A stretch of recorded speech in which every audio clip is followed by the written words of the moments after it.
You're listening to an African Elements top news story for April 6, 2025. Please visit our website at africanelements.org for more daily news. DR Congo M23 peace talks Qatar mediation.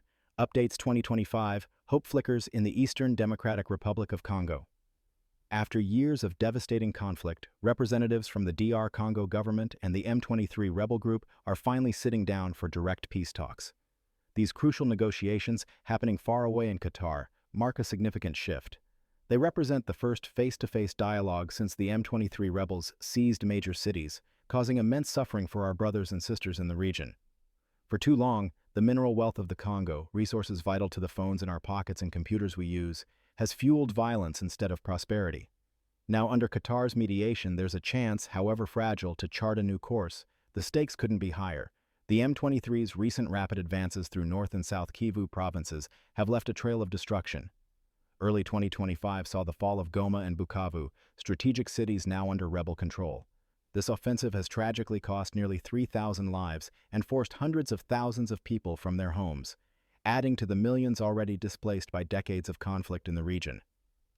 Understanding these talks requires looking at the complex web of local grievances, regional power plays, and the global demand for Congo's resources. Consequently, the outcome of these negotiations in Doha could ripple far beyond the DRC's borders. The meeting rooms in Doha, Qatar, have become an unlikely stage for potential peace in the DRC. Officials from the Kinshasa government are engaging directly with M23 rebel representatives, a major development mediated by Qatar. This is critically important because these are the first such direct talks since M23's resurgence and capture of key urban centers like Goma and Bukavu early in 2025. Previously, President Felix Tshisekedi's government had largely refused direct engagement with the group it often labels as terrorists backed by neighboring Rwanda. The primary goal is clear: find a way to end the brutal conflict reignited by M23's offensive. The rebels now control significant territory in the mineral-rich eastern provinces, disrupting lives and livelihoods. Initial cautious steps were taken in late March. Those preliminary discussions focused on building a sliver of trust between the warring sides. As a result, M23 offered a goodwill gesture by withdrawing fighters from the town of Walikale, a significant mining area. Despite some initial hiccups, where M23 reportedly reinforced positions even while announcing the withdrawal, sources eventually confirmed the pullout was completed. This small step paved the way for more substantial negotiations. Following the trust-building phase, the next round of talks was scheduled for April 9th. This phase aims to tackle the core issues driving the conflict, moving beyond gestures towards substantive resolutions. Both the DRC government and M23 representatives have agreed to maintain confidentiality around the specific details being discussed, likely to create a more conducive atmosphere for difficult conversations. Diplomacy often requires discretion, especially when dealing with deep-seated mistrust. Interestingly, these direct negotiations followed a surprise meeting, also in Doha, between the leaders of the DRC and Rwanda.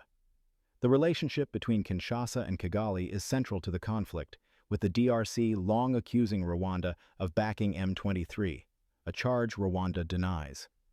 While the outcome of the presidential meeting wasn't fully detailed, it likely helped create political space for the government-rebel talks to proceed. Moreover, it signals Qatar's growing diplomatic influence in mediating complex African conflicts. The direct talks didn't happen in a vacuum. Significant pressure came from regional African leaders. A February 2025 summit involving representatives from the East African Community and the Southern African Development Community specifically called for an immediate ceasefire and direct dialogue.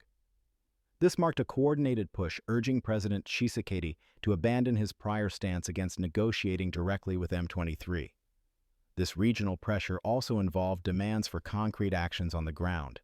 Leaders insisted on the withdrawal of all foreign armed groups and the reopening of Goma's airport to facilitate crucial humanitarian aid access.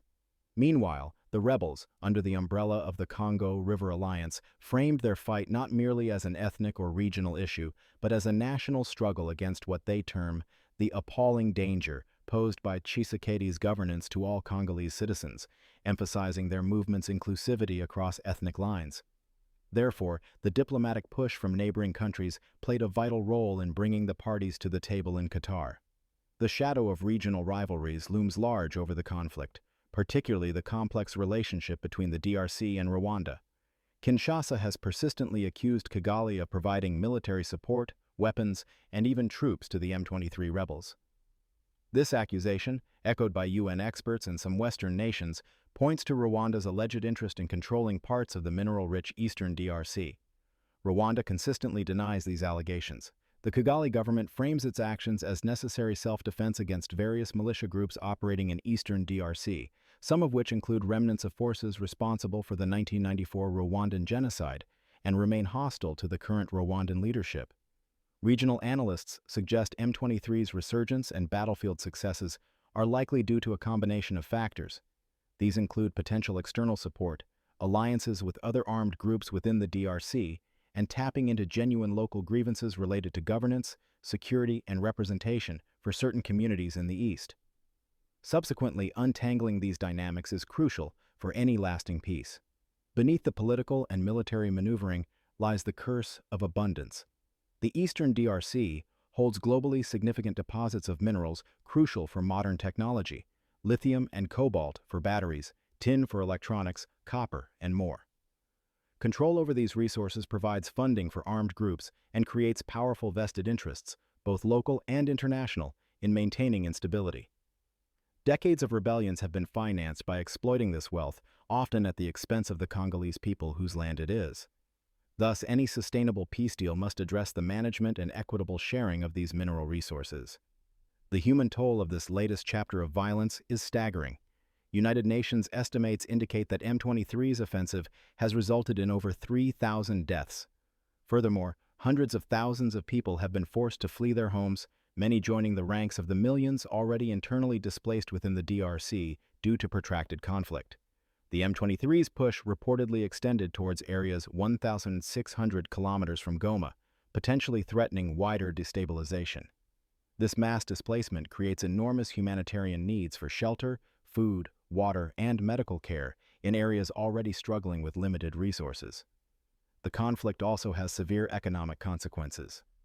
The occupation of Walikale by M23 rebels forced Alphamin Resources to suspend operations at its Baisi tin mine.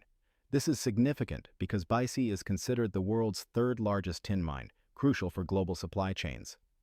The suspension highlights how instability directly impacts not only local livelihoods but also international markets dependent on Congo's mineral output.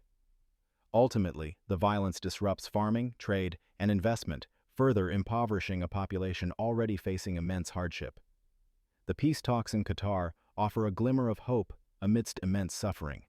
While the path forward is fraught with challenges, deep mistrust, complex regional dynamics, the pervasive influence of mineral wealth, the fact that direct dialogue is happening is a positive step.